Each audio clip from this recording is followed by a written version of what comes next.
Nice.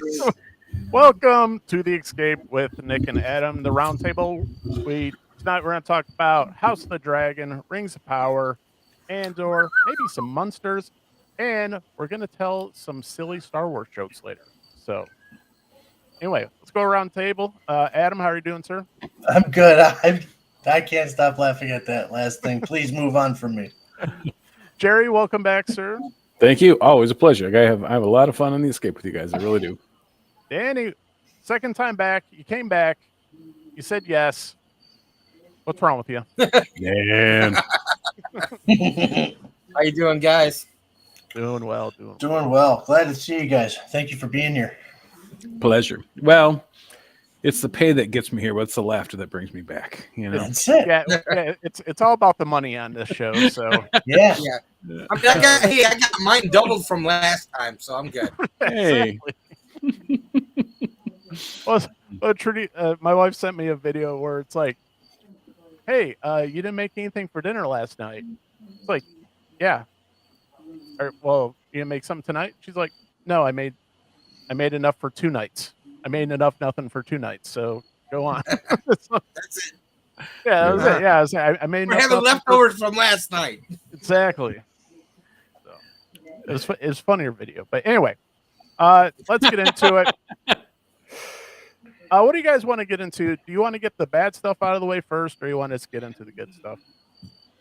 Well, I'm kind of itching for the Star Wars jokes, but you do put me in wherever you want. You're in charge. Jerry, let's do the Star Wars stuff. So who's been watching Star Wars Andor for like top of the head reactions? Because I know Danny, I think you said you saw most of the latest episode. Yeah, but I fell asleep. And then he fell asleep. So I've only seen, I think it's still episode 3 where I was raving about the job that Stellan Skarsgård's doing in the show. I think for me, he's the highlight of the show so far. But they start to get into a little bit of the actual Star Wars-y stuff where you get to Coruscant, you actually get to see like, okay, you get to see the Empire running on a day-to-day basis, which is actually, I think, is actually pretty interesting, pretty good, pretty well done.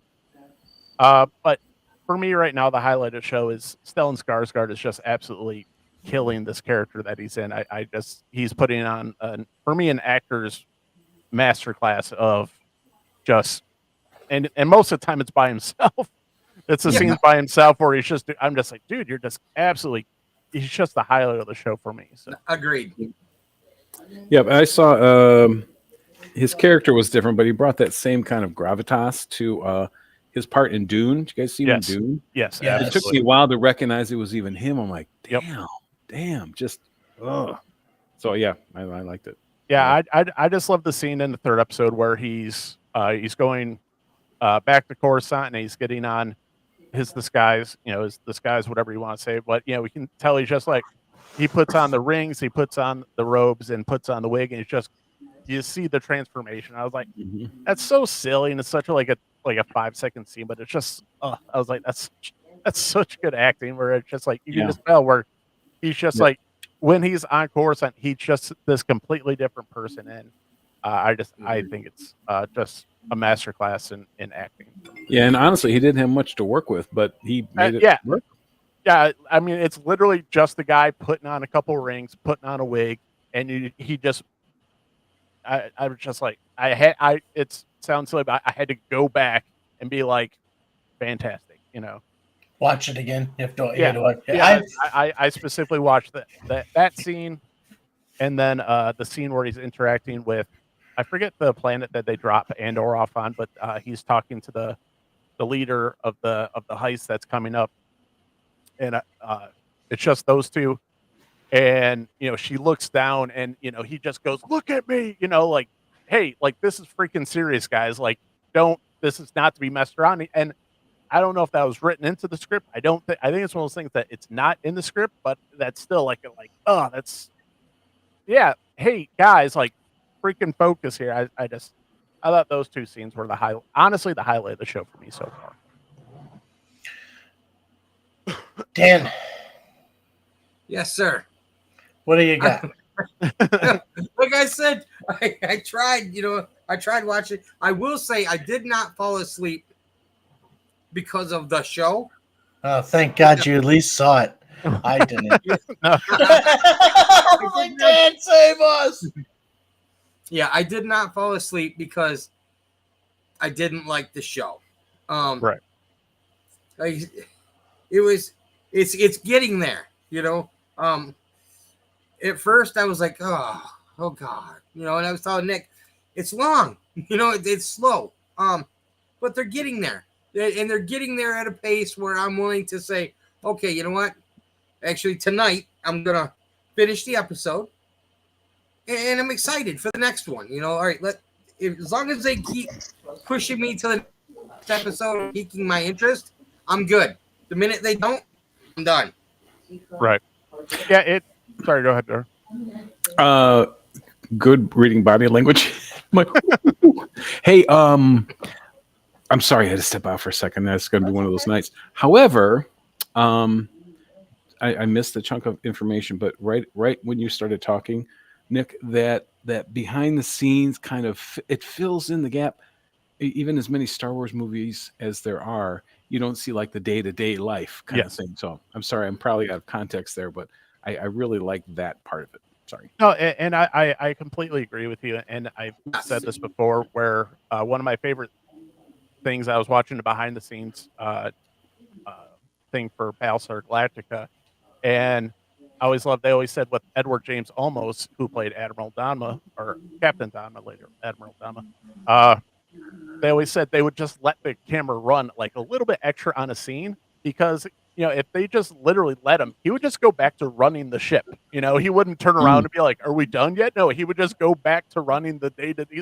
He would just go run the ship, and that's the stuff that, especially from like Battlestar Galactica, it's almost in that vein of like, hey, like I said, for some odd reason, I like the day-to-day stuff, like seeing, not necessarily how the sausage is made, but just the inner politics. It's kind of almost like a more serious take on The Office, where it's like, it seems kind of silly, but you're talking about the world, the inner working of that world, and right. That's why I want to see it now. Well, one, you gave it such high praise last week, and I just hadn't found time to watch it yet. That's the only reason I haven't. But two, now you're telling me, I've always loved Darth Vader. I've always loved the Empire. They've always been the funnest villain, right? Until it got really serious as we got older. But to see how Joe Schmo from Kokomo or whatever star system you might happen to be in, how his day goes, and how the Empire works on just like a regular basis, that's pretty interesting. I did see the first episode of this, now that I'm thinking about it, and I do remember people being there was people like, hey, don't say this or that, and then you did see the people working in the Empire. So Well, I'd forgotten I saw the first episode. Yeah, and the first, and when you're introduced to Andor, you're not necessarily dealing with the Empire. You're dealing with a contracted, security force who has to answer to the Empire. And I was like, that makes perfect sense. Like a giant organization such as Empire would do exactly that. They'd go contract someone for these little worlds that no one cares about and do that. And for some odd reason, that's the stuff that I was like, I'm okay. Like, yeah, let's go. You got me. I love the Star Wars world in general. I was like, yeah, let's go. Let's go into the day-to-day stuff. I don't need to know what every single Jedi is doing all the time, but yeah, I'd like to see where the seeds of the rebellion were actually, planted. Yeah. Want to know what Nick just said? You want to know what Nick just really said? The last of the old republic has been dissolved. The governors will take over. Fear will keep the locals in line. Basically. Dun, dun, dun, dun, dun. See? That's great. But no, it was kind of, Nick, it's kind of the same. But when it's real, when people make it real, like I loved the reboot of Star Wars with J.J. Abrams, and he filmed some of it like in actual like factories, and there were real girders and a real the real power plant, and when it was more in the second one, but when the phasers missed you and they hit the steel behind you, bam! You heard that. And went, ooh! I mean, it's like this is it was just real. Like, yeah, these are. Yeah, the aesthetic of those movies Yeah. was something else. Are they doing another one? I heard they were. Then I just read that's not happening anymore. Falling apart. Okay. Yeah, Okay. it's too No, bad. it's well, they were just I think it was Forbes or someone basically came out and just completely trashed Kathleen Kennedy, basically saying how poorly she's mismanaged the Star Wars universe to where. Well, we were just talking Trek, but what's that? We were talking about the J.J. Abrams Trek. Is there going to be number 4? Well, the Trek, because they lost their director, because the director's going to do Fantastic Four. Oh, who? Well, it's not JJ. JJ? No, See, JJ's on some weird other dimension where he's supposed to be working on HBO stuff, but he's not working on HBO stuff, and he just took HBO's money, and now he's making other stuff. Actually, I can shed some light on that. He had a first. Yeah, this is just because of you, Nick. I looked this up. Actually, I came across it a little bit of both on accident. He had a first look deal, and if they liked it, and he was going to get the. So they were given the green lights for Justice League Dark, which is the mystical underside, demon-y side of DC comic books. That's where you get your John Constantine. And this Justice League consists of John Constantine, the Demon Etrigan, Zatanna the Wizard, the Magician, and but now that everything's changing over, or has changed over to the new regime over there, they're not very interested in takes of the characters that are so far gone from where they started. They want Superman to be Superman in a blue and gold costume, and more importantly, they want him to save people. Right. So that's a good thing. Let's be honest. The woke stuff's going away slowly but surely. But there's still a couple years worth of nonsense in the pipeline that's going to be coming out. But after that, they're like, "Hey, this isn't making money." Are we segueing into Rings of Power? Well, to put a bow on that, so they eventually, so they pay him the money. They get the first look deal, and he just makes money off of that particular first look contract, and he essentially does get to walk away from it. I wish we could get one of those. First look at the Nick and Adam show. It's the craziest damn thing. We're like, hey, we get a first look deal. It's not an exclusive deal. It's just a first look. But with a dump truck full of money too. But I'm gonna take all your money and just make whatever I want, and I don't even have to give it to you guys. Isn't that amazing? I'm just like, yeah. All the stuff that was announced are like, yeah, dude, we don't want anything that you're peddling right now anyway. Yeah. But, before we leave Star Wars, I'd say before we leave Star Wars, Jerry, you go. I wouldn't push this, but you want to be soloed on it? Oh, do it! Oh, me. All right. Some of these just made me laugh. Adam, I remember something about some Star Wars cookie being chewy or something. I went, oh. So it was a little bugging my ear. So just before the show, I Googled Star Wars jokes, and this made me laugh out loud. All right, so here we go. I'll only do like 5 or 6 because there's 30 of them. Yeah. What's the internal temperature of a tauntaun? Lukewarm. It's funny, right? Yeah. Why did episodes 4, 5, 6 come out before 1, 2, 3? Because in charge of directing Yoda was. That is clever. That one cracked me up. All right. What do you call 5 Siths piled on top of a lightsaber? Sith kebab. That's kind of funny. Okay. 2 more. What do you call an invisible droid? See-through PO. Nice. All right, last one. The other one is stupid. Jerry, we can revisit these throughout the show. You know, we'll get through all 30. We'll do it. But okay, just I know. Last one. All right, because this one made me laugh the most. Which program did Jedis use to open PDF files? Adobe One Kenobi. Huh? Very good. I'm done. Nice. Wait. I should have had the thing up. There. Yeah. So, all right. Speaking of, see, I can still transition this. So, speaking of J.J. Abrams, Good. who is getting credit for basically helping destroy the Rings of Power? Oh. Because there was just an article that came out the other day about the Rings of Power showrunners. Over here on the Hollywood Reporter, it's actually kind of comical because it's so ridiculous.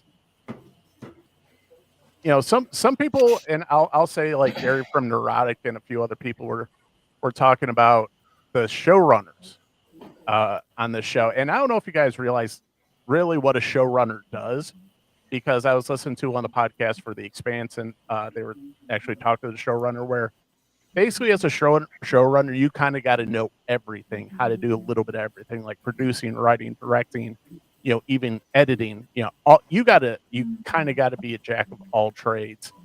And you know how much experience these guys got? Let's see. Let's name them real quick. So, showrunners McKay and J.D. Payne. You know how much you know what their experience in Hollywood is? They basically were screenwriters for 10 years that never got anything made. And then from a call from J.J. Abrams, they get put in charge of the most expensive show in history. What? Yes. So they failed up? Which is pretty typical in Hollywood. Failed up. That's a good way to put it. Basically, they worked 10 years, didn't get anything picked up. They got no movies made, even though it's funny because you read the article, like, we were writing great stuff. And I was like, not good enough, but you know. You know, you always hear about, like, at least when I was a kid watching movies or maybe primetime television, whatever the subject, if it was ever about a writer, it was always like about like a struggling writer, he just can't seem to sell a book or whatever or get a deal. But the thing is, it's like once you get a deal, you may never be published, but you can be paid all the time. Like they've got these guys in Hollywood, all they do is write scripts, and they put the scripts out there, and some of them, 90% of the time, they never get made, but they still get paid to do their job. Oh yeah, that's pretty. You know, that's industry, man. The amount of money that gets completely wasted in Hollywood has to be absolutely mind blowing. Like you think the government wastes money? Yes, but what I love, and here we go. I'm just gonna gonna go there for just a minute, okay? Okay. Then I'll put right back out of it. But what I love is, but then they're gonna stand there and they're gonna talk about everybody else and how they're not helping, and you know how much money that they wasted and who does it and when. All right, I'm done. I'm off my soapbox. That's crazy because with you know, such an expensive, lavish production, it seemed like you'd want a really serious, experienced hand at the helm. You know, God, yes. Jerry, all said and done, you're talking about not like $100 million. You're talking $1 billion that they have invested. $1 billion, yes, $1 billion. And it's like giving the Ferrari to not even someone who's, you know, just got their license. They don't even have their license. It's like giving it to a 12-year-old. They had no business running this show. Mm-hmm. Basically, they have the same credentials as Adam and I, as just being fans, because that's kind of as far as the extent of their knowledge goes. Basically, they were fans because, I mean, they wrote scripts. So like, yeah, I can write a script. Doesn't mean it's good. Doesn't mean it's going to get made into anything. But I have a question of J.J. Abrams making a call, they got the job. That's crazy power, man. That's crazy power. What he's trying to say is hire us. Yeah. I'll run $1 billion franchise. I've got the same amount of experience as they do. At least I know how to edit a little bit. Just a thought, tax write-off. Well, that's right. Lost tax write-off. There you go. Hey, I could direct a Star Wars. I got the plaid shirt and everything. I'm good. Well, you know, I got a beard and a plaid shirt. I'm like George Lucas over here. Yeah. There's something else other to be thought of, to think about too. is you're a major motion picture company. You're MGM. You're Warner Brothers. So you need scripts and you need ideas, and then you need people who can pick the good ideas, and then you need people who can come up with a lot of ideas, and then you sift through that, and then you hope that the one you back will bring back some money. Yeah. And then the fucked up insane thing is, whether it works out or not, you do it again next year. Hmm. Well, and you know what? And that's so true, Adam. With just the amount, I'm sure we've talked about this before, but the amount of content that is needed is it's an endless well. I mean, there's Yeah. so many outlets and so many people, and it's content is king. And what's not Netflix this year? What's on Netflix this week that you got to watch? And then next week it's shit again. So yeah, That you that's just throw a that's bunch of stuff against the wall and hope something sticks. You know? and Yeah. that's why you've had so much miserable stuff out of Disney for Oh, Star Wars and Marvel because, hey, let's be honest, they spent so much money on those, they got to recoup their money. So, well, we'll just start cranking hmm stuff out. And guess what? When you start just manufacturing stuff, sometimes it's usually garbage. You know, I w- if there's no, that's why George Lucas took literally a decade to write the Mhm. next phases of his movies. Yep. I saw this interview with Matt Damon. Pardon me if I've mentioned this before, but he kind of made it clear to me because he said, you know, the reason why there's so much schlock out there now, as opposed to back in the day, is back in the day, you know, you'd make a movie and it would make, you know, money at the movie theaters, but maybe not a lot. But then you got a second release, a second windfall with the DVD releases or Yep, video releases and all that. you can make it up on the back end. And now you don't have that. So it has to be a gigantic blockbuster with $30 million in advertising, because if you don't make that first nut, you're not going to make it. But And Right. no. I know it because I saw the same exact Yeah, you saw video that. clip, and Yep. I that hit me where I'm like, oh, there's going to be a change in the way we consume media. There has to be because either there's going to be a hard shift back to hard media away from the streaming services, or there's going to be more built-in buying into the streaming services where, hey, yeah, it'll go onto streaming service, but it's only going to be on there like a week, and then if you want it after that, you're going to Yeah. have to either purchase it through the app or you're going to have to go to a store and buy Yeah. it and consume it in some way because there's the way the current system is, it's broken. It's absolutely broken. Isn't it an interesting time to be alive, though? Because we're watching it real time playing out. Okay, we're just going to release it in theaters. We're just going to release it for a week on streaming. We're going to release it simultaneously on both. They're doing all this A/B marketing testing to see what sticks. And Well, I that don't know. I just don't understand. Like, what's that? So there was so there was an original mandate that you could take or any or woman movie, date or woman date. or you Or, could take any woman on a yeah, date, yeah, or yeah. any man on a date. Sorry. You could take any date worth command. I don't know. I can't think of anything. I'm out of clever words. But so after 90 days, you could put the movie in a video store. That was the way it has been for years and years, and then COVID hit, and Mhm. then it went to a 45-day window, or we're just going to release them on it anyway because nothing's opening up. I mean, the Batman was the first movie to not get released, I think, from Warner Brothers as a HBO Max release, but it still only had a 45-day window to hit that $1 billion mark. Mm-hmm. Mm-hmm.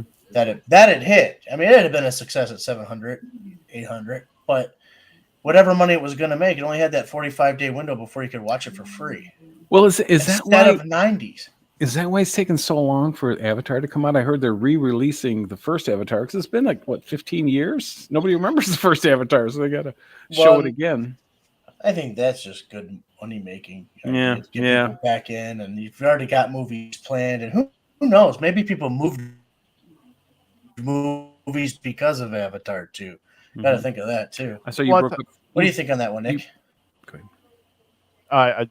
yeah, Oh. I know what you're saying, Jerry. Where yeah, I think is one, you can never count James Cameron out. Where because I think he's got like another 4 sequels planned after this. sense. Yes, But I yes. think part of it is like James Cameron's so crazy with what a filming genius he is. Part of the reason is he took time to cultivate this world, but also like he needed to make the technology to make it so he can make them faster. But yeah, I think it's still going to be a $1 billion movie, the sequel, but it's also going to be like, do people even care? They're like, Avatar, what? Like, because when it's coming out, I was like, I don't care about Avatar anymore. Yeah, yeah, I think it's exactly. one of those movies that really hasn't aged very well. Uh, I was very excited when I saw it the first time. It was one of the best films I've seen do 3D the right way, Ah, where it's not just having stuff bounce at you, and try and kind of freak out your eyes. Mm-hmm. But as that movie's aged, I think a lot of people, I don't think it's aged very well. I refer to as Dances with Wolves in Space. But well, but that's the thing. Was it a $1 billion movie or whatever because the technology visually it was just so stunning, or because it was a partially, really good story? Well, so I think about the first Jurassic Park when they first walked in and the brontosauruses were going by. Phew, that now I was a see it, and I that can was a see it's cinematic like yeah, watershed moment where you're like, oh, yeah. that's new. But That's I Well, haven't like seen when you I know that what? before. when I see The that very scene first, now, sorry, go ahead, Dan. yes. Oh, the very first Harry Potter. Most people were like, "Oh, they had talking pictures," you know. Right. You're right, right, They yeah, do that Right. now. yeah. But now when I see the first Jurassic Park in that same scene, it looks CG. It looks fake. I don't know if you guys had the same thing, but our eyes and brains have gotten so sophisticated so quickly. Well, So that's it. The fan base, the fans have become so sophisticated. That's why I say like George Lucas, you can't get away with the very opening title of Star Wars being a long time ago in a galaxy far, far away. The fans are going to be like, no, what sector, what star system is that? Like yeah, Yes. you can't get away with just say, oh, it's really far away. Be like, all right, like the fan base is more sophisticated. It's smarter. It knows more than it did in 1977. hmm And I may sound very, very unreasonable right now, but I actually mean this just about 100%. Like, okay, so we're at 4K TVs now with a 240 refresh rate. Just stop. If you don't give me a holodeck next, I don't want anything. no, it's gonna be meta. I think that Whatever, whatever. the VR, But yeah. don't give me another screen to look at. I mean, what next?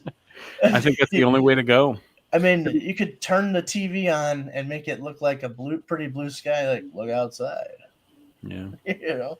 Well, and that's what theaters have to deal with. I don't know if you guys ever paid extra. I've sat in a rumble seat while I'm trying to drink my Coke and the Have you? dinosaurs Where? come. Yeah, one of the Imagines, and it's like, okay, all right, but I get the same feeling at home if I eat. It's on taco night. I watch a movie on taco night. Get the same rumble, man. It's all Yeah. Rumble in the jungle. It's a different seat though. good. Those dinosaurs, man. Woo, they live in the swamp. So, all right, let's get into Rings of Power. Latest episode, it's the best. I think it's the best episode. It's still garbage though. I keep waiting, Nick. I keep waiting. I'm with it because I'm a fan. Right. I'm with it because I want to see what happens. But and There's a big battle scene, but I'm sitting here. I'm like, and like I said, maybe it's because I listened to too much Jocko Willink on the podcast. But I'm just like, that's tactically stupid. Why would you do that? Like, that's never gonna work. And just, between everything turned into like a giant Rube Goldberg machine on that show for this episode, where so many inner working things had to happen just such a way, and they set it up to do the tower to fall, and I'm just like, I was like, this is ridiculous. I don't mind a little bit of that, a little bit of clever this, but it was just like too much of one thing, and just, hey, let's abandon. Hey, the orcs are attacking our fortified stronghold. Okay, let's leave that and then go to our town that's full of straw roofs that's very flammable. Instead of attacking them on the bridge that's this wide, and you got fire, and you set up the big tower to fall, but you can't set up the bridge to fall and kill more people and not even let them get to you. And it was just like, this is ridiculous. And then you have Galadriel being her ridiculous self. She cut an orc in half. I guess that's something. Between her, all of the knowledge that she gave the Numenorians in the last episode, like, how do you kill an orc? Basically, you just stab and twist. And I'm like, wait, how old are is you the character? serious? How old's the character supposed to be? Galadriel, she's an elf. She's like thousands of years old. Thousands of years. Oh, I was gonna say. I mean, I was 23 when I killed my first orc, so maybe she's gifted. Yeah. But I guess. I would say it's one of those things like, what did you want to be like? Hey, attack this point in the armor. The orcs are this, but like, no, just stab and twist and. Yeah. Go on. You know where I learned Just that? give me Go a ahead. There was a movie. I Oh, was like, Face wait a Off. minute, when did the orcs and vampires? What, they're vampires too? We just gotta wait for daylight. Oh yeah, I know like technically that's in the book. They're supposed to be sensitive to the light, but it's like I think once Peter Jackson kind of settles that and says no, like we can't just film in the dark because you have some of the issues that people were complaining about with House of the Dragon. Where, yeah, we've got all the 4K TVs, but it's still too dark unless you have the right settings, or if you're watching it like on a tablet or something, people can't see. I was like, no, just let them fight in the daylight. Let's, but yeah, and then you finally, the hilt of the sword gets realized. The old hobo guy puts it in the thing. That turns out to be another Rube Goldberg machine where it sets off all those things so that the dam releases the water, makes the volcano explode, Cheeto dust, and everybody's covered in Cheeto dust now. So, make everybody fat so they can't get away. See, I'm way too hard on this show. It ain't easy being cheesy. Funny. I'm spoiled by the movies, even at 3 hours a piece, because they were only 3 hours a piece, and there was so much content. They kept things moving, and there was an arc to it. You could see, sure. So it's a blessing and a curse to have a series, because now you have time, like the Star Wars. You have time to see the daily life. But then, like Nick, like we're fond of saying, then you get that that same droid is chasing you through the empty hallway, just like it's 38 minutes. Yes, we're in, what are we on, episode 6 now, and something finally just happened. Yeah, and it's still at this point, everybody's like, still not enough, guys. Still don't care. Yeah, the buildup is just too slow, and just and right. And then you have you have the scene. And how terrible, and like how, Jerry, I know you have written some children's books, but just in general as a writer, like you have to hear some of the lines that are written, the dialogue, and be like, that's just bad. Yeah, who would say that? I mean, and this is a fantasy thing. You don't quench your thirst with salt water. Be like, you pretentious douchebag. When would you ever say that to a person? Like, that's just, you're trying to sound like you're smart, and it just sounds so preposterous and pretentious. Well, one thing that kind of, and again, it shouldn't, because this is fantasy. It's an escape. Where but the cacophony and mixture of accents, and they all seem to be from the British Isles somehow. They're either Irish. Well, I'm not an expert on the accents of Europe or British, but it's funny because I listen to some of the YouTubers that are over there. Be like, they got this Irish accent, Southern Irish accent. They got a Welsh guy. They got Welsh is difficult. But when it seems like all the hobbits have Scottish accents, I think. But by the time we get to Bilbo, it's like London. Scottish and Irish. I don't know. That is different. That's like, that's big. That's the evolution. Yes, that's in the same room. Right. It's pretty amazing. So, but let's get to the good stuff. But before we get to the good stuff, I got one thing to say. Stop! He's already dead. All right. Clever, Nick. Well done. All right, so House of the Dragon, episode 7. They do such they do such a good job of storytelling in the opening scene of the funeral with the most minimal amount of dialogue. They No tell dialogue. more. They tell more of a story in the beginning of that episode just by looks and glances, because everybody knows what's on. What we're on the precipice basically of a civil war between the families, and you can kind of everybody's starting to get the shifty eyes, and it's all taking place very much at this funeral scene, and it's just such a well done scene. And it's for Damien's wife, Lady Lena. Yeah. She basically offed herself by dragon. She had her own dragon set her on dragon. fire, which I was like, oh my, like this. Okay, I don't understand. I do understand certain people's complaints about the show, but I also don't understand some others. Where, so the last episode was the first time where we got the new actresses to play the Rhaenyra and the Queen. And I know there are a lot of complaints about that, but I was like, at this point, they could have crudely drawn stick figures as actors in this movie, and between the dialogue and the way it's shot, I would not care. Like the story's just the storytelling is just such on a different level from a lot of things that are on TV right now.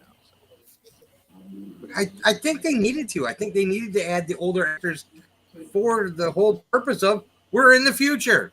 You know? Well, and this show has done an excellent job of doing the time skips, and the one where they the last episode was the biggest skip so far. It was 10 years, and I think it's perfectly acceptable to say, hey, there's these new actresses taking over, but also saying at this point they're different people.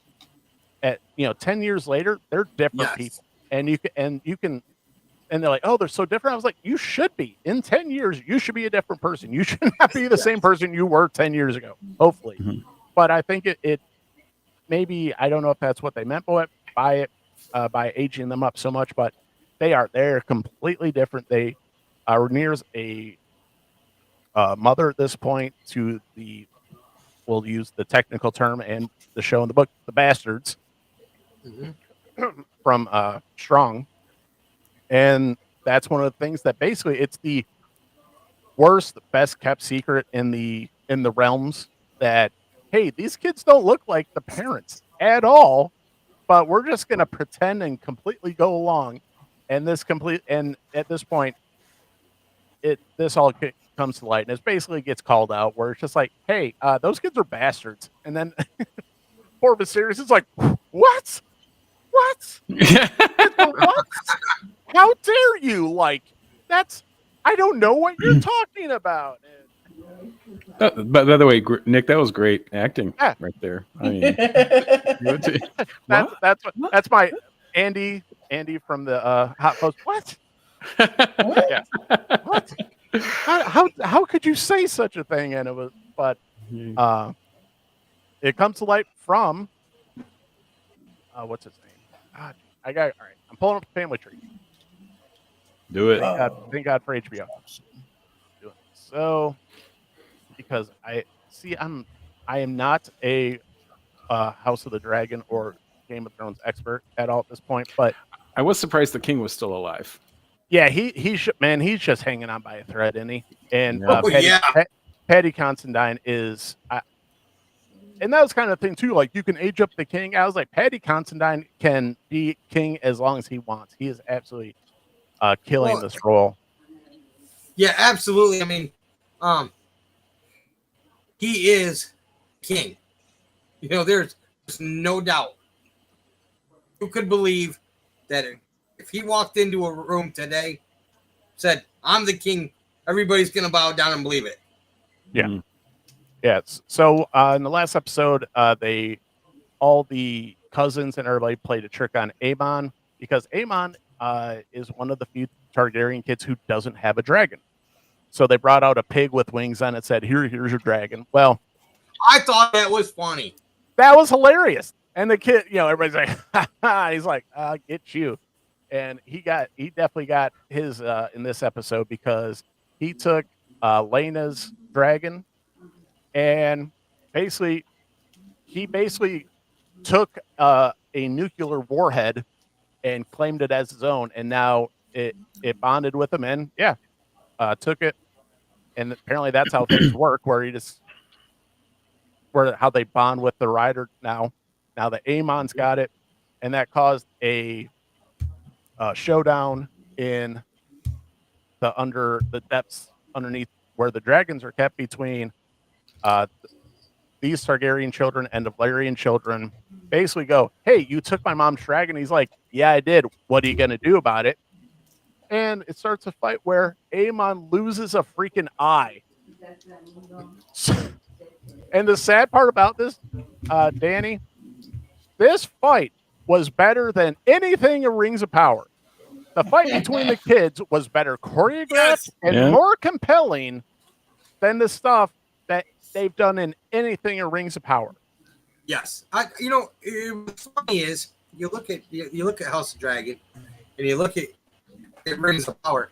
It was almost like these people all watched Rings of Power before they made this, and just were like, "No, we're kicking your butt," and now they just walk around all show long with their middle fingers in the air. Yeah, because it's crazy. There's this stuff. It's called payoff when they show something in a prior episode and they pay it off, because in the last episode they actually showed all the kids being trained by Christian Cole, and there's some disputes there, but everybody kind of knew, like, and they got very dicey then, between the sibling rivalries and the family rivalries, because let's be honest, everybody's been basically calling out the bastards, the strong bastards.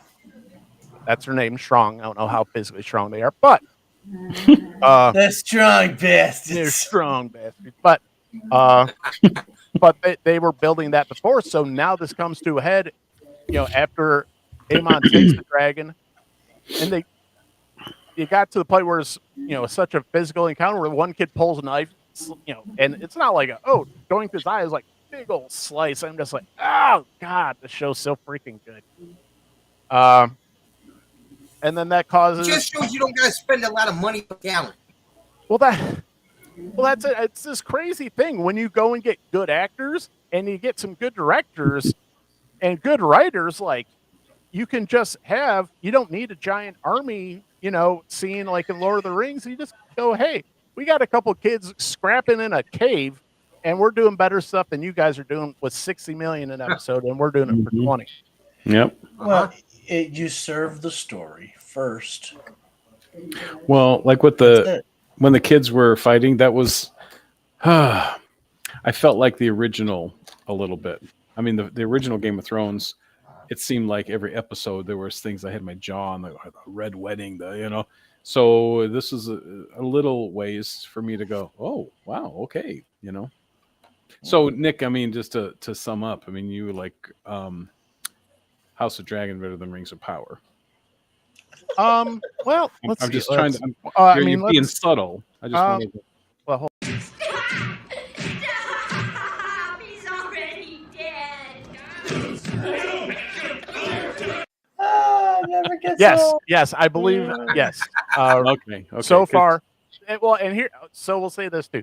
So I did not get into Game of Thrones that much, but at this point, I downloaded it on Audible and I'm listening to Game of Thrones right now. So.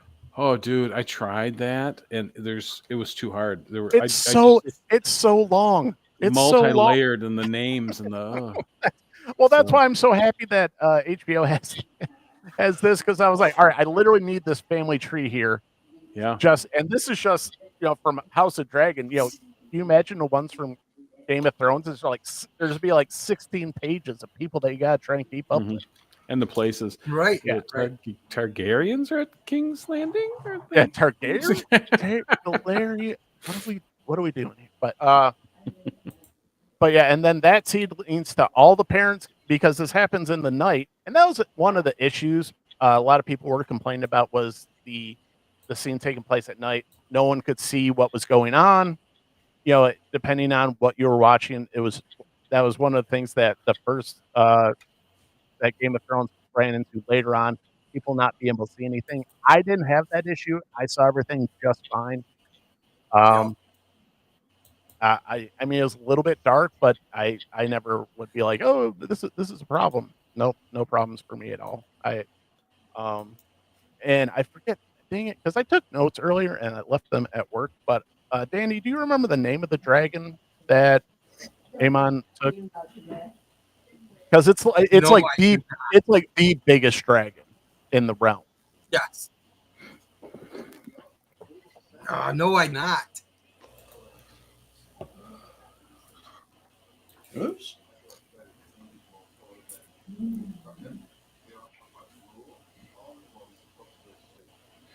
So I'm looking at it real quick. So, and it's funny because and one of the big characters that comes back in this episode too is Otto Hightower, who is the father of the queen. And it's so funny because, like I said, so there's it happens at night. So in the middle of the night, all the parents are roused out of bed and they come into the main hall, and everybody's trying to figure out what's going on. And the queen, the queen, Allison's freaking out. She wants an eye for an eye. She wants one of the kids' eyes taken out and everything. And poor Viserys is like, "Can we all just get along?" And that's when you know the bastards get called out, and it so much happens in this one scene where, like I said, not a lot of action, but man, just so much happens, and it's just uh, but it's such a good scene. But it gets to the point where everybody's freaking about Amon because Amon, it's clear at this point he's getting sewn up, lost an eye, and Otto Hightower, uh, I'm sorry, Amon goes to his mother. He's like, "Hey, you know what, Mom? It's cool. I got a dragon now. I'm fine. I don't care." He's like, "I lost an eye. No big deal." I was just like, "Oh, that kid's a badass. That kid's gonna be a badass in the future." Mhm. And that apparently that's exactly what's going to happen. But Well, and the other kids are just jerks, man. oh, well, that's so funny. Aegon basically, apparently, he's a drinker and likes the ladies, and he gets too drunk at the funeral. And it's funny because, and that's kind of the funny thing about having Otto back in the picture, because that's his great grandson. Aegon and Aemon are his grandsons, and it's funny, he sees him pass out on the ground, he kicks him in the ass to get him up and going again. It's like, "Get out of here, would you go get him?" Well, and you know what? Going back to the earlier point about the king being the king, to get rid of him as the hand, that's a hard decision, man. He stood by him for years, but Right. that's talking about the realism behind the scenes. It ain't easy being king, you know. No, And it is definitely not, and it's. I was listening. I don't know where I'm at even in Game of Thrones right now. It's not very deep, but the king in there, he's just like everybody just wants. They either want a bitch at you about something, or they want something from you, or they want a chunk of land from you, and they don't care what they say. They don't care what lies they have to tell. Everybody's trying to get an angle, and that's Mhm. one of the things Viserys says earlier. It's just like, because when Rhaenyra comes and says, "Hey, get Otto out of here," because he's trying to, he just wants something from you, and he's like, everybody wants something from me. Like everybody I talk to has some type of angle that they're playing. He's like, I don't get to, just have conversations with people, but everybody I'm trying to talk to wants something from me. Yeah. And Well, Vagar was the name of the dragon. Yes. Rhaegar Vagar. with a V. Rhaegar. Or the V. Vagar. Well, and that's why, I mean, if people ask me to run for king, I'd say no, man. This humble lifestyle, these clothes, it's a choice. I'm Adam, choosing to be rich and Adam, you're famous. muted. Oh, There sorry. you go. You're trying to say, I saw you trying to say something and you laughed, and I'm like, no one heard you. No, that's okay. Well, I was Yeah, the muted. moment passed anyway. I was muted too for a while. He didn't say a thing. What does that mean? Hey, Hey. You did just say something though. What did you just? Man, I was. It was deep and profound. Had to be. No, you said Rhaegar. That's what I was originally going to say. I knew a guy. I knew a teacher I think we do the same Oh, person. Fran, yeah. Yes, yeah. I hope he's well. What the hell? What was after that? What'd you say after that? I said Vagar. No. Rhaegar. Okay, And let's then get that's off the what you whole. Let's get off the whole Hagar, Rhaegar. So No, yeah, it was hard to be king when he's fired the guy for the hand, Right. the high tower. Right. Oh, right. All of the kings that was what I was going to say. All of the kings, the good ones. I don't just mean in Game of Thrones. I mean across all like fiction, fantasy, whatever. All the ones that are like the heroes never seems to work out for him very well. Like King Arthur got it pretty bad in the end, and all that kind of stuff. I forget. That's all. That was my small little point. That I was like, "What did I say?" It meant nothing. The tree is far away. That's all. I forget who said it, but this guy had the theory of the kings, and it's kind of true. The first king, passionate warrior, statesman, people love him, they follow him, he makes life better, and then he has a son, and the son kicks over, and he's okay. And then the grandson takes over, and he's drinking by the age of 12. And it's like the whole thing starts all over again, So that first king, to live under the first king, that's what my wish is for all of you guys. Right. Right. So, but so everybody's arguing in the Great Hall because it turns into a big fiasco. Basically, that's when the bastards get called out, and it's kind of one of those like I think Rhaenyra thought she was kind of like playing it cool, and everybody kind of was, no one really knew, but it's like it's the most obvious worst kept secret in King's Landing, and then so that gets called out. Viserys is like, "Hey, anybody talks more about this shit? Like, we're done. Everybody gets killed." And Rhaenyra wanted it to be like, "Hey, anybody calls these kids bastards, I want them dead." And it's kind of like, "Yeah, okay, Jerry, you muted too." I did that on purpose. I just want to see if you'd unmute me. I didn't have anything to say. Yeah, it was just a test. But, the king even says to the wife, "Never speak of this again." Right. I mean, he's saying it to the queen. Never speak of this again. Yeah, after she wanted one of Rhaenyra's kids' eyes. Yeah. Nice. Mm-hmm. Yeah, and she legit wanted an eye for an eye. She's like, "My kid lost an eye, your kid's gonna lose an eye." She's like, "What the hell's going on?" Like, I just woke up. Like, come on. But you can obviously see the series is declining. The queen, and this is one of the things they actually did pretty well, is they kind of started to show that the queen's actually running more things right now, and because what was it at the end of the funeral scene where he actually calls Allison Emma. Like, he's Emma, go to bed, and everybody's like, and I think it's his guard goes, "You mean Allison? Allison? Oh yeah, let's take Allison up to her room now." And you can just tell like the king's declining, obviously physically, mentally, and Allison is kind of taking on more of the day-to-day stuff, and so she's trying to throw a little bit of her weight around by the whole mama bear scene where both moms are trying to defend their kids and the honor of their kids, but in different ways. She's trying to defend the physical honor. Allison's trying to defend the physical honor of her kids. Rhaenyra's trying to defend kind of her honor, but also any claim that her kids are going to have in the future. But also, everybody knows she was sleeping with Strong, and that's because, and that's the other worst kept secret, is that her husband, Laenor, is, doesn't like the ladies so much. Chauvinist pig. Chauvinist pigs. But it's a great scene, and you can almost physically see the lines being drawn now, because once the king dies, all hell's breaking loose. Oh, yeah. And there's another time jump into the next episode. I don't know how far it is, but it looks like the young princes are adults. So it might be another 10-year jump. So it looks like Aemon, I don't know exactly how old he is in this episode. He's probably around the 12, looks like the 12, 13 range. But what picks up... I said he looks about 20 in the next one. Yeah, so it might be another big jump coming in. So, but...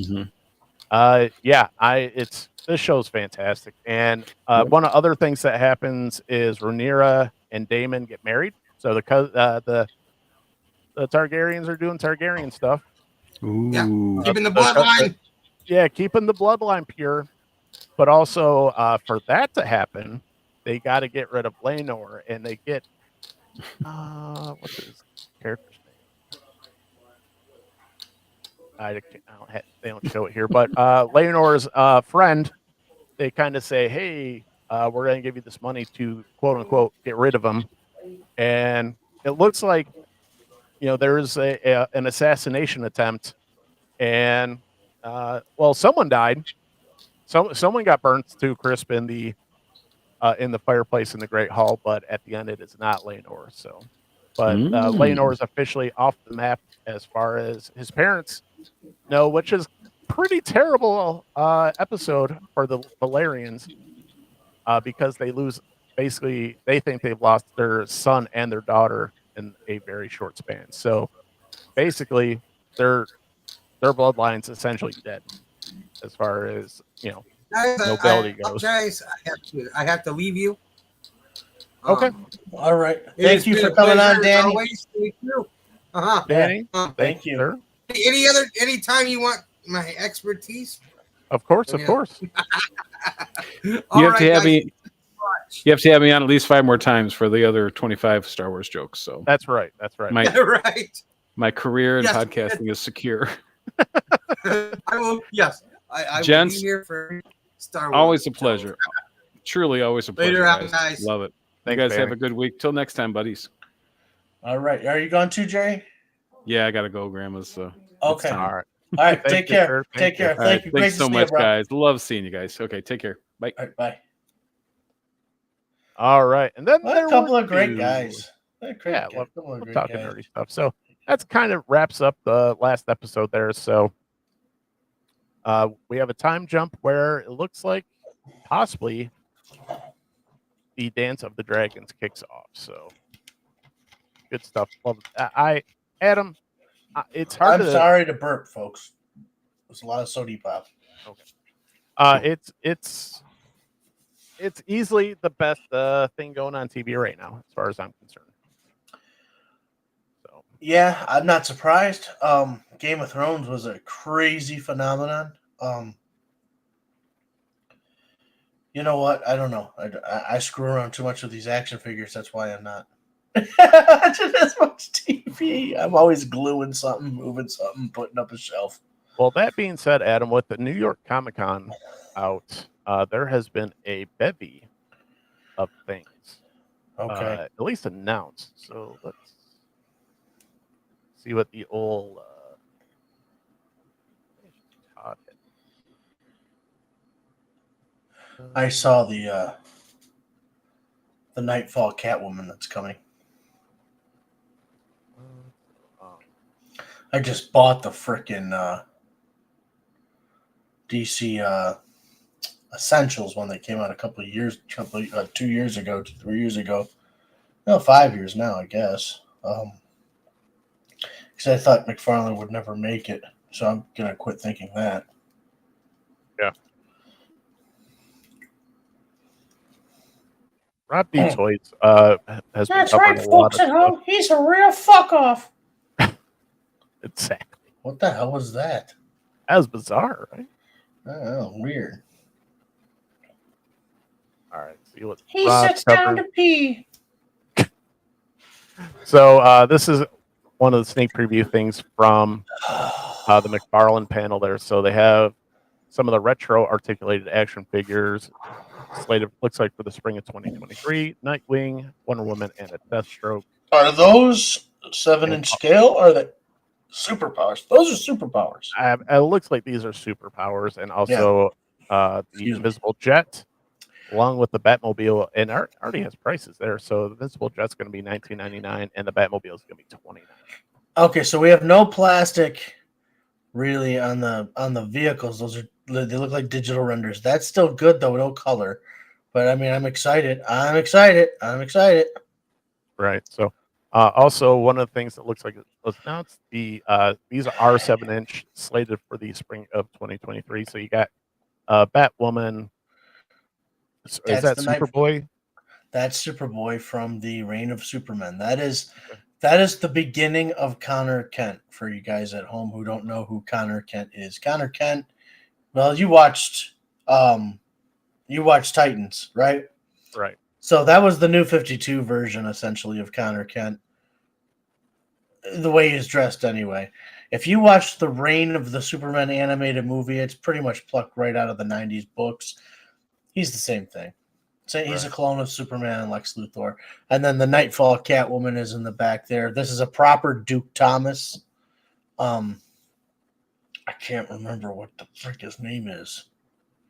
Anyway. What his name in the I cowl forget. is. Who's the guy in the yellow? I don't know this character. Duke Thomas. Duke Thomas. Okay. Yeah, I don't see. He's young though. His parents were killed in the Endgame attack by the Joker on the city, and he wanted to be a Robin.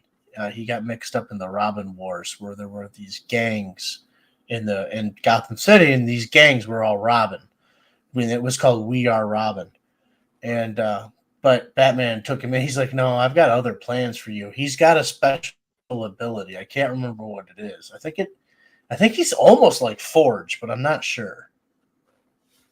So, but also looks like more closer. I see one of the guys poster here. Now that's a Hush Batman. I like this Batman with the bigger belt, with the bigger pouches on the belt. I like that look. Yep. But this one right here, that's the one that got my attention, was the Mr. Freeze. So, and I want to say like another Joker, but another Joker. But yeah, if this isn't a Build-A-Figure thing, I'll pass on the Joker. yeah, it just looks like a wave, and then you got our 12-inch ultra detailed mega figs. I forget Mongol, and honestly, I don't know this. I have no clue. Some Frankenstein looking character. It might be Frankenstein, actually. So, they look great. Mr. Freeze, the Signal, Eradicator, Superboy. The Signal is Duke Thomas. Okay, Signal, yeah. Page Punchers.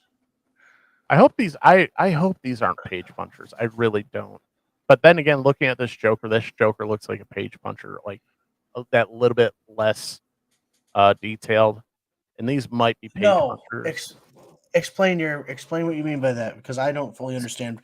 The two page punchers that I have are too green for me. Well, I'd say the page punchers that I've seen, I think there's clearly a contrasting quality between a standard McFarlane figure and the page punchers. I think they're just lacking a little bit in as far as paint wise. Yeah, I don't understand. That's my concern, but that's kind of what this Joker looks kind of like. Not like I don't want to say a half-ass Joker, but it looks like a not as detailed. It looks kind of like a kind of generic looking Joker to me. And that's kind of what I think. This Batman is kind of a sort of generic-ish Batman, but like one guy says, like that's a Hush Batman, and that's kind of what I agree with. But like I said, the one that got my attention here is Mr. Freeze, and I'm just like, yeah, like that's kind of like an okay Mr. Freeze, you know. That's one of those. I'm gonna get that. I'm gonna customize the shit out of that one.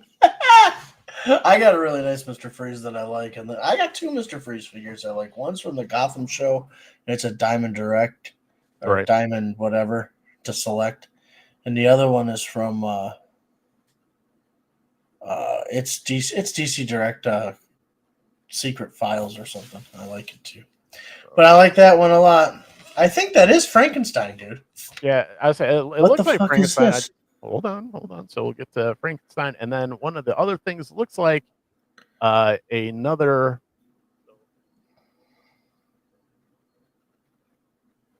Still pending approval. So looks like Nolan Batman wave here. Wow. Yeah, like that. So. Egghead. Fuck yeah! So I say these look kind of like page punchers too, but looks like an Aquaman. So these are page punchers. Those are page punchers. Nope. Yeah, say it doesn't have the same logo. Those are DC Multiverse. Yep. Yeah, so these are page punchers. So I like that Black Manta there. I like that Aquaman. I like that. I like that. Yeah, these all look good. And they see looks like these page punchers. These page puncher line, 3-inch page puncher line. I'm over. I don't need to do the 3-inch. I don't. No, every time I look at them, my wife like, hey, look at this. I was like, yeah, they're okay. Big thanks to Rob D Toys for the coverage of that. So Yeah, thank you, Rob. Go subscribe. He does a great job covering toys along with Toy Shiz. So what's that get at you? These toys. But I think that looks like the big. Oh, yeah. Real quick, because I just saw this pop up on the neck and stuff, and I know this got released, but I don't care. I'm gonna show it anyway. This is part of the 31 Nights of Fright announcement, and this is Johnny as Invisible Man. Oh my gosh, look at that. The shell's freaking clear. That's nuts. That's nuts. That's so freaking cool. Damn you, neck. That's nuts. See the pizza. Look at the pizza. I see it. He's smuggling pizza at him. Fuck yeah. Oh man, I gotta tell you a story about that one time. All right. I used to have these cargo pants for our uniforms at work, and well, we still do, but I outgrew mine because waist issues. Well, anyway, I was a shipping clerk at the time, and the other shipping clerk was there. Wonderful woman, I love her to pieces, and the bell rings, and I had gotten used to just always moving. That's a shipping job. You're moving. Oh yeah. Shipping and receiving people. I've nothing but respect for you. So I reach into my pocket and I pull out this big triple foiled fat slice of pizza. She looks at me. I open it up. I go, pizza? She's like, and she just smiled. She goes, pizza. Pizza, huh, buddy? Walked away, and I'm like, nom, nom, nom. I mean, you had to stand there and eat your lunch, and then you got back on the forklift. But I never forget to look at her face. What? Just pulled it out of my pocket. Hey, I gotta go let the dogs in. Can you vent for a second? Ooh, let the dogs in. We're gonna wait for Nick to get back here before we dig into the Masters of the Universe, Masterverse Hordak figure. We got that coming up here, and you'll also get a little sneak peek at the Catra figure.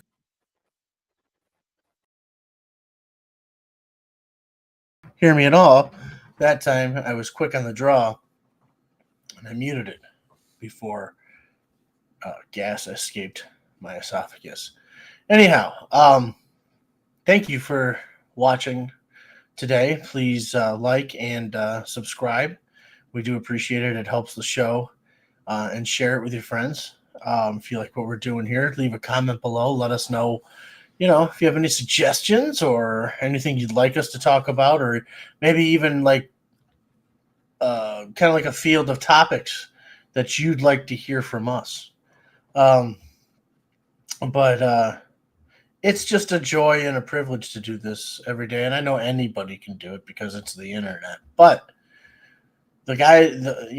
all of you out there who do like, who do subscribe, and who do listen, you do it by choice and with very little advertising on our end. So thank you very much. Nick, are we ready to get into some Hordak toys, or are we going to? I would say if you want to talk about Hordak, we can talk about Hordak. Go ahead. So I positioned him right next to me to my right. Now I got him sitting on top of the tower here. He just might be one of the coolest figures they've released yet. I'm going to kind of see if I can. Whoa. That's okay. We're all right here. Oops, maybe not. There we go. Look at this guy. I know, but it's sideways. I know. It's because my thing is mirrored and I am dizzy. Anyway, so that didn't work out so well. But I came prepared, if you will. And we shall share the screen. Get over this damn Donnie figure. Get over what? This Donnie figure looks fantastic. I can't believe it's cooler than they said it was going to be. I'm I'm pumped about Egghead. I can't believe it. Like dreams coming true.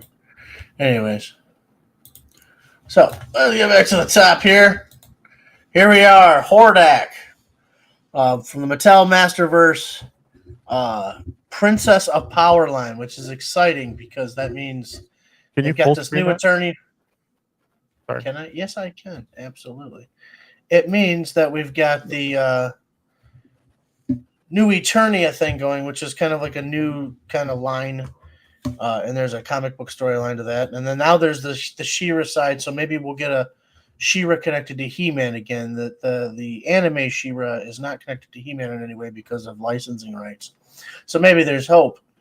I do know that on this podcast, in the next episode, we will have She-Ra. She will be here tomorrow. So anyways, here's a good look here at the packaging. We've got the 40th anniversary little logo here at the top. I'll get you a closer look at that. But he's got his shield, his crossbow, which I don't think was ever in the comic books, but it did come with the original toy.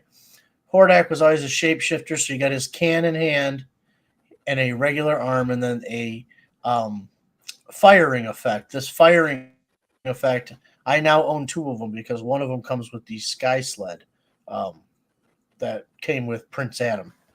Two different hands down here. So that's it from the package.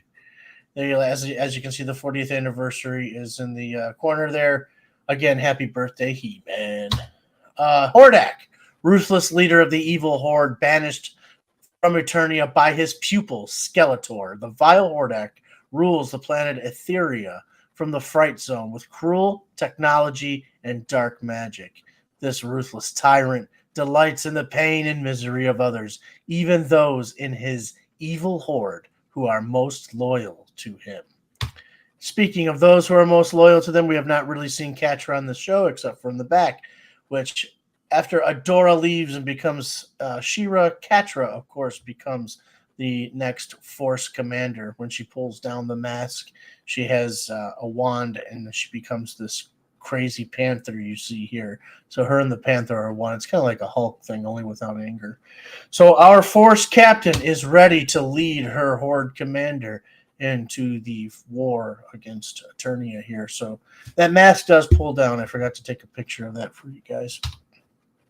Here's a little action shot with the blast coming out from the side. Here's kind of like, the lighting's bad. It was supposed to be like a spacey, starry background, but a little bit of a close-up. And this is the end of our presentation, really. I mean, let's get another look here. You can see he's just like a McFarlane figure. There's 22 points of articulation. We're not a full-fledged action figure review here, so I'm not going to just kill everybody with that. You know, his arm move, leg swivels, double jointed elbows, endies. So good stuff here. I really like this figure, man. I have it the way I have him standing over here. It's just there's the Hordak from the She-Ra cartoon, which I own, and I do own the original Filmation Masters of the Universe, and he's a little goofy in that, just like Skeletor is. But in that DC, when DC Comics picked it up in 2012 and came out with the storyline, he was a bastard in it, man. He really was. I remember him being a bastard in the show as a kid. Yeah, he was a bastard then too. He brought Eternia to its fucking knees, man. Him and in the comics, him and Adora, which actually he named her Despera. He raised her as his daughter. Of course, Adora is of the House of Randor. It's Prince Adam's sister. Good stuff. So I was just kind of going through the old What's Instagram. That is here. This is where collecting becomes a problem. So this is a sideshow Zatanna. So okay. But this thing's freaking awesome. That's worth every penny. I don't know what the price is, but it's worth every penny. It truly is. It is. I don't know if it's got that mirror bottom. I don't know if that's the whole thing. It looks like it, but yeah, that's worth every penny. It's got that mirror bottom. Absolutely. However the hell it's standing up too. I mean, it's just got to be at that right angle. And Zatanna's beautiful. I would love to see Alexandria Daddario play her. That would be great. great cast. And then I saw this. Oh, real quick. So this is a sneak peek from Top Cow. Mark Silvestri's series that he's doing for Batman. And yeah, I sometimes I All right. forget how awesome Mark Silvestri is. Are you working this weekend or what? Yeah. Are you going to Cincinnati? Yep. I won't be back till the following Monday. When's all this start? This starts in November. 7 issues. Remember when I was there was, and I think I said it off the show, but I'm okay with saying on the show. So I forget the name of the company, but I pre-ordered the 7 issues that are signed by Mark Silvestri. Yes. Yes, I ordered another set. So And that's right. Didn't you say we were going to do something about that, or we're going to talk about that later? yeah, well that's Let's the thing. talk about that later. Let's talk later because I don't know when we'll actually have them in hand, so I don't want to say anything until we actually know what we're getting. So, but this is another one I saw. I believe this is Aeon Flux, right? Yeah, Aeon Flux, freaking sideshow. This is another that's freaking awesome. And Sideshow's not crowdfunded either. That's what's crazy. No, it's not. Not all. I think some stuff is, but not all of it. It's 1/3 scale. And that's just huge. That's amazing. And this is a problem because when stuff is this big, you've got to really be very, very particular about the stuff that you get because it becomes a shelf real estate issue. You know, Yeah. there's only so much room you have on shelves.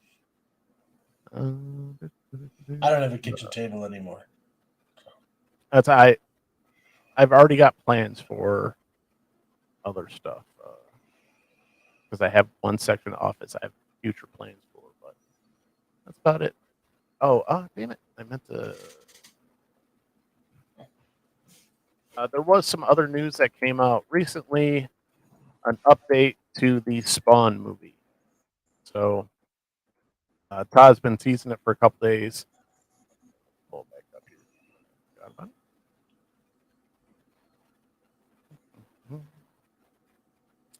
All right, so Spawn movie finds new writers with Joker, Captain America 4 scribes. So Todd Silver, Malcolm Spellman, and rising screenwriter Matthew Mixon are penning a new script for the film, which still has Jamie Foxx attached so far. So Todd teased it for a couple days, and I was hoping for just a little bit more news, a little bit more of an update. Besides, he's got new writers, but I think that honestly, the biggest news that came out of this is Jamie Foxx is still attached. So Jamie Foxx is still a huge name, and I think that's probably still the most important piece that he has going forward. That Jamie Foxx is still attached, and then now that they've got some writers behind it, and he said, everything goes according to plan. Hopefully, he'll have some more news, later, either later in the year or beginning of next year, which I assume means they would have a director locked up at that point, which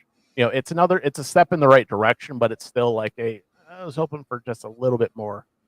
Well, what's held this up for a while is he's been on the I'm going to direct this, and Right.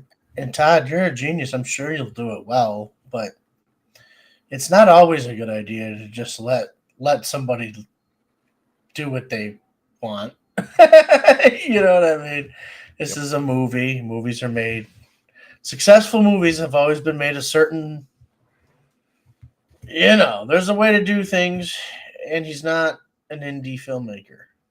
Well, and I think he's, and I mean this the best possible way. He's a bit of a control freak. And I don't blame him.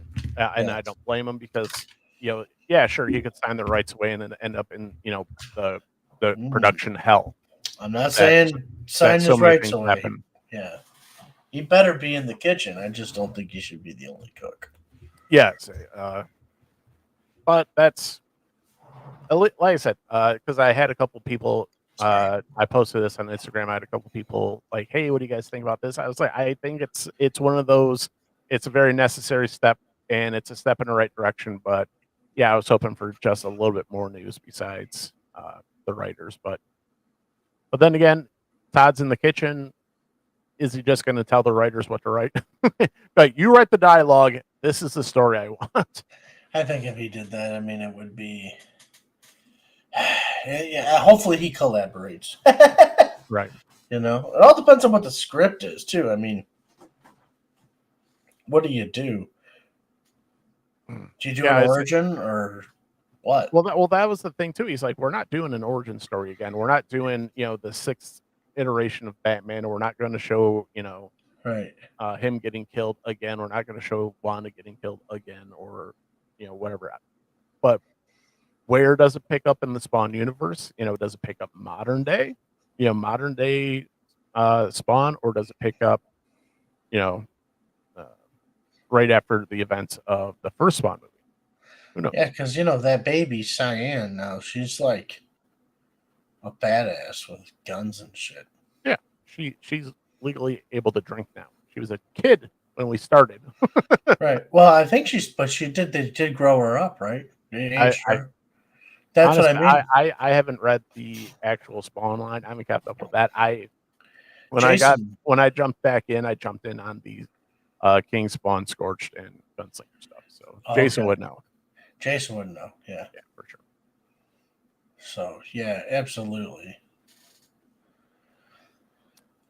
I was able to go get some comics. Picked up the latest issue of Batman 128, which continues the failsafe, and the way this storyline's not going and all like I thought it was going to go, and I'm very happy and surprised by that, because last one we had where failsafe had basically Batman incapacitated as our Batman, and he was calling in the reinforcements, and Superman showed up at the end, and then immediately in this issue, so failsafe is the premise is failsafe is there to stop Batman, but he also knows what Batman would do. Batman would call his friends in.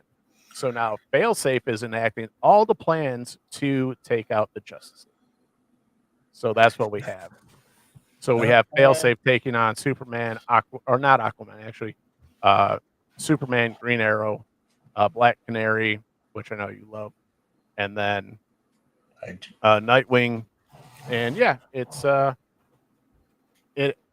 And there's talking about time jumps in House of the Dragon. There's a time jump in this one. It's a couple weeks, but it's an important couple weeks because basically failsafe won and is taking over Gotham. So that's kind of spoilers, but spoilers at home, kids. Spoilers, but yeah, I love how Batman is going right now. So, and then I picked up the latest Ninja Turtles big storyline, which is the Armageddon game. Haven't got a chance to get into that one, but excited about that. And then let's see here. I picked up the latest issue. Speaking of McFarlane, latest issue of Gunslinger, and I wonder if he's got the cover on that one, because this cover is freaking sick.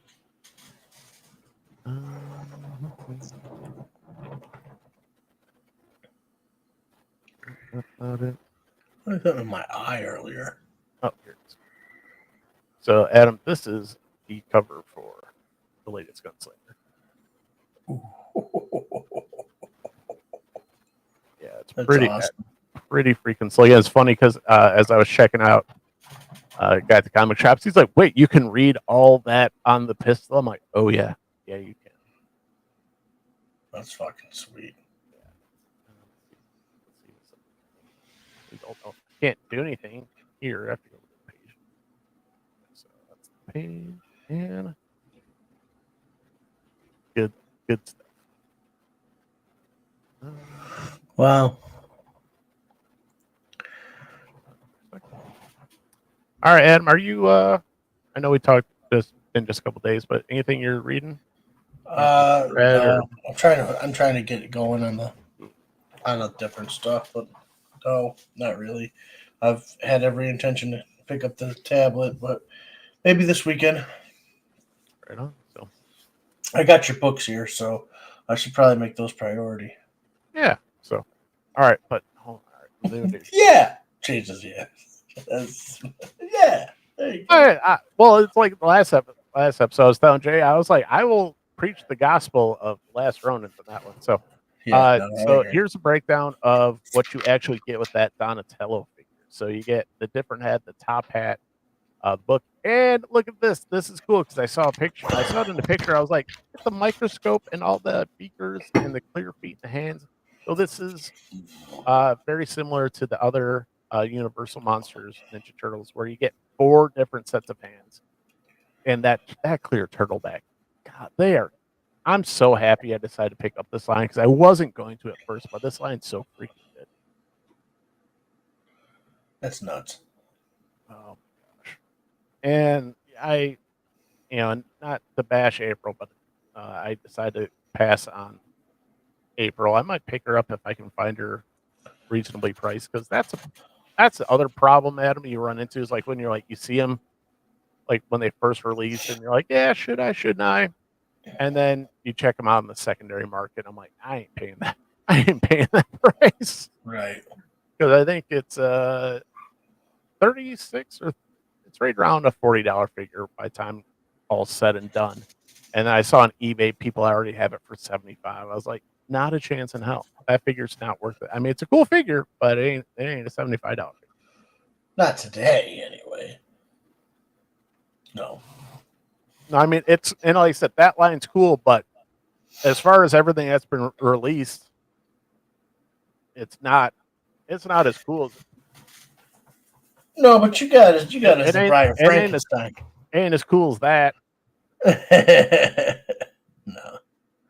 No, but it's got its own cool, man, because it's Bride of Frankenstein. Bride of Frank. You know what? After this podcast is over, I'm gonna go watch that. Fuck waking up in the morning. So, I'm well, kidding. let's talk about something we talked about. Actually, not last show, but a couple shows. So I did get a chance. I didn't watch it all, but I got a chance to watch the Munsters, Adam. And you know what? I don't know how often I say this, but you were right. I know exactly what you mean when you're like, I can see how this would be like something you just put on and just let it go, and you do stuff around the house, and like you're perfectly okay with it. It's gotten a lot of huh? I got one question when you're done. Okay, go ahead. Can you also see how Rob Zombie and Sherry Moon must really love the Munsters as like a husband and wife team to have made this? This was completely a labor of love. Yeah, dude. Whether you want to say it's good or bad, or it looks good or bad, or the quality's not there, that was not what they were going for. They were like, we're making this. It's This is because for we love the us. Munsters. Yeah. Yeah. They made it for themselves. That's what I respected about it. And I'll say, if you're a fan of corny ass dad jokes, I have not heard enough corny ass dad jokes in a movie in a while. It made me realize, like, is Herman Munster the father of Corny dad jokes? corny dad jokes? Because that's all he had Possibly. back in the day. Possibly because that's half of Herman's dialogue. Yeah. Yeah. But it's funny. I there's just something about it that was so. I say I know exactly what you're saying because there was parts I genuinely laughed at, not like gut busting laugh, but like I did laugh genuinely because I did appreciate it. My wife hated it. She actually posted on Facebook it was a form of torture, and that she was requiring help because I was making her watch it. But wow, you know Trudy. what? No problem. But yeah, as far as is it good? Not really. Is it made with love? And can you sit down and enjoy it if you're a fan of the Munsters? Absolutely. Yeah. Yes, you can. Absolutely. Absolutely. That being said, so Adam, next week I will be away. I don't know if I'll be able to do a show or not, but you're gonna be running the show. Yeah. You have any idea what you're gonna be bringing up or things you're gonna be talking about? We're gonna be talking about what's current.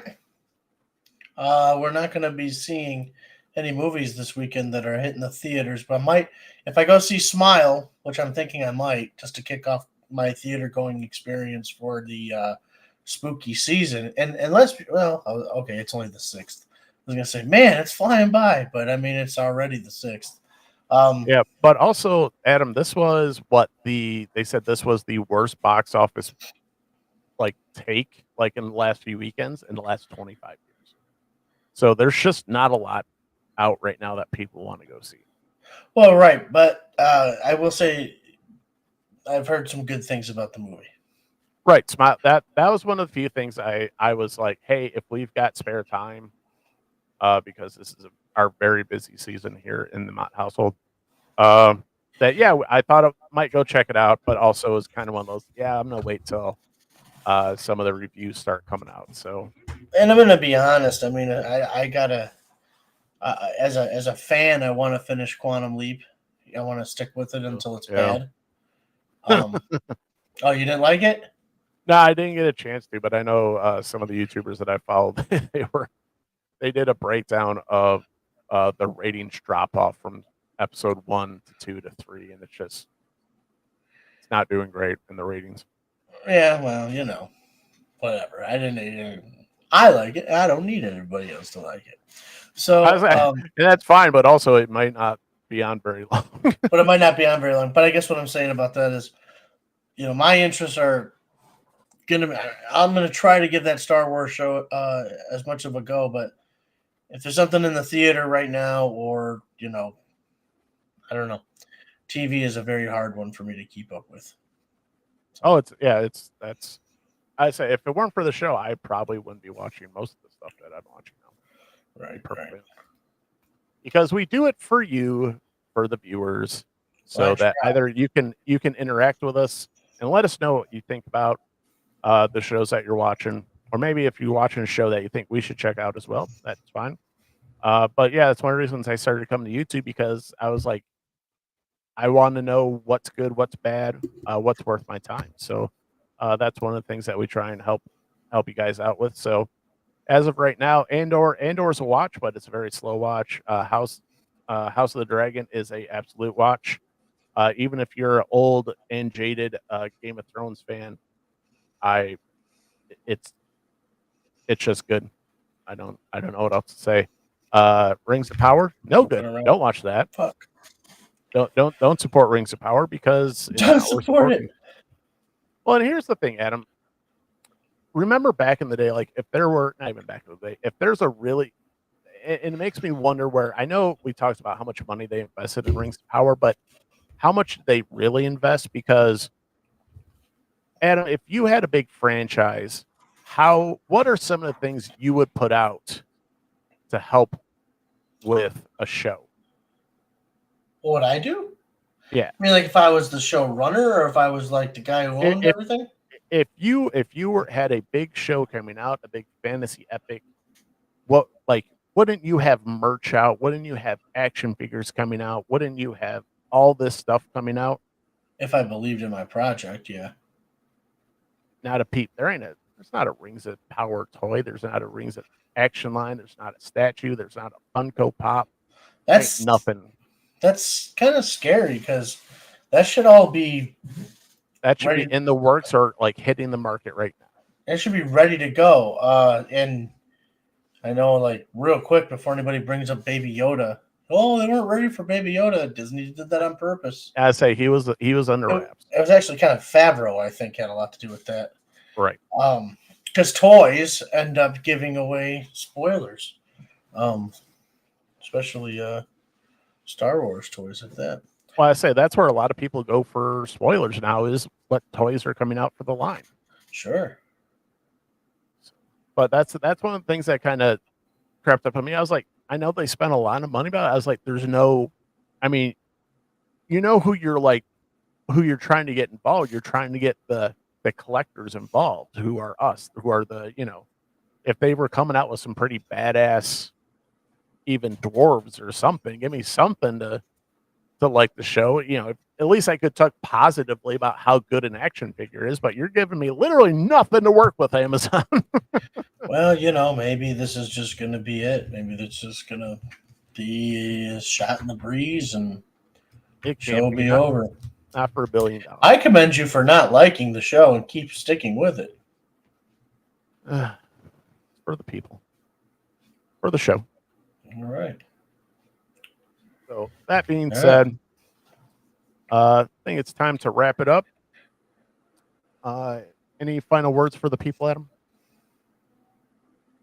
Nope. Nope. Okay. All right. I tried, guys. All right. Well, if you want to follow what we're talking about, what we're going to be talking about on the show, you can go to our Facebook and Instagram, The Escape with Nick and Adam. If you have not yet subscribed to the channel, please do so. We are The Escape with Nick and Adam. And if you would like to download our show and take it with you anywhere you go, we are on all the major podcast platforms. We're on Spotify, Apple Podcasts, Audible, and Google Podcasts. On that, thank you so much for all the viewers who stick with us, and thanks to Danny and Jerry for joining us today and having fun with us and nerding out. Other than that, Thank you very much, fellas. good night, America. Good night, Planet Houston.